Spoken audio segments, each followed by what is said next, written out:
Appointment দিয়া হ'ব 10 মে 2025 আৰু সেইবাবে আমি আজিৰ পৰাই প্ৰক্ৰিয়াটো আৰম্ভ কৰিছোঁ।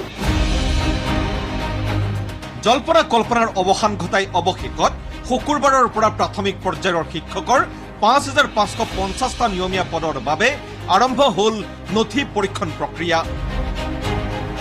2023 চনৰ ডিচেম্বৰত পৃথকে পৃথকে জাৰি কৰা বিজ্ঞাপন অনুসৰিয়েই আৰম্ভ হৈছে এই প্ৰক্ৰিয়া আৰু ইয়াৰ বাবেই প্ৰাথমিক শিক্ষা সঞ্চালকালয়ত চাকৰি প্ৰত্যাশী আৰু অভিভাৱকৰ এই ভিৰ।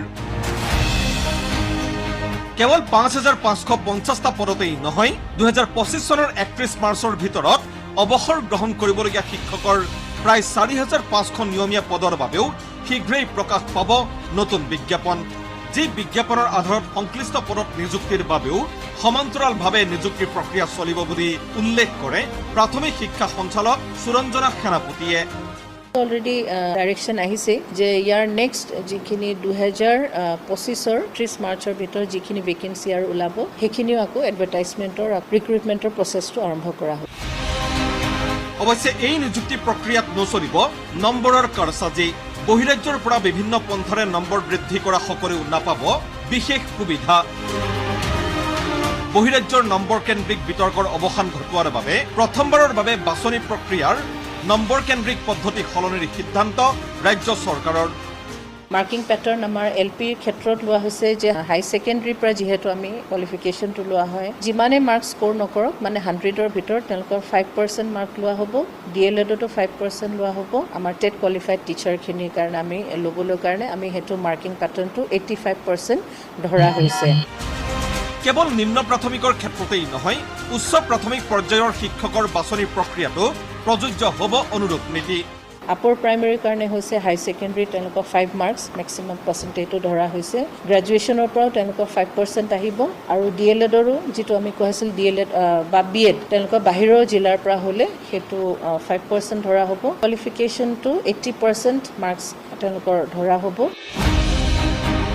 ক্ৰীড়া সংস্কৃতি তথা NCCৰ বাবে সংৰক্ষিত পদৰ বাবেও নিৰ্দিষ্ট প্ৰক্ৰিয়াৰে ধাৰ্য কৰা হৈছে নম্বৰ, কিন্তু ইয়াৰ বাবে প্ৰাৰ্থীসকলে দাখিল কৰিব লাগিব প্ৰয়োজনীয় প্ৰমাণ পত্ৰ। C চাৰ্টিফিকেট হয়, মেক্সিমাম মাৰ্কছ NCC কাৰণে ধৰা হৈছে 5 মাৰ্কছ। গতিকে যদি এজন C চাৰ্টিফিকেট হোল্ডাৰ তেওঁ যদি ডকুমেণ্ট ছাবমিট কৰিব পাৰে জেনুইন বুলি পোৱা হয়, তেওঁ মেক্সিমাম মাৰ্কছ পাব 5 মাৰ্ক।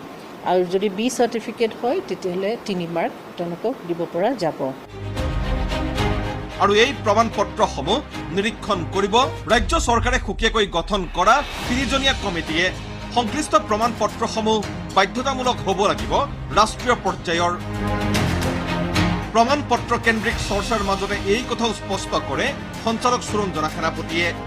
স্পৰ্টছ আৰু কালচাৰেল চাৰ্টিফিকেটছবিলাকখন এক্সামিন কৰিবলৈ কাৰণে গভৰ্ণমেণ্টে এটা কমিটি গঠন কৰি পেলাই দিছে। সেই কমিটি মেম্বাৰ কেইজনেহে এই চাৰ্টিফিকেটছবিলাক কেণ্ডিডেটৰ তেওঁলোকে এক্সামিন কৰে। এজন কেণ্ডিডেট যিকোনো চাৰ্টিফিকেট দিলেও নহ'ব কালচাৰেল বা স্পৰ্টছৰ, অৰ্থাৎ সেই কেণ্ডিডেটজনে তেওঁ নিজৰ ষ্টেট ৰিপ্ৰেজেণ্ট কৰিব লাগিব মানে নেশ্যনেল লেভেলত আৰু সেই ধৰণৰ চাৰ্টিফিকেট পাব লাগিব, তেতিয়াহে তেওঁলোকক সেইটো কনচিডাৰেশ্যনত অনা হয়।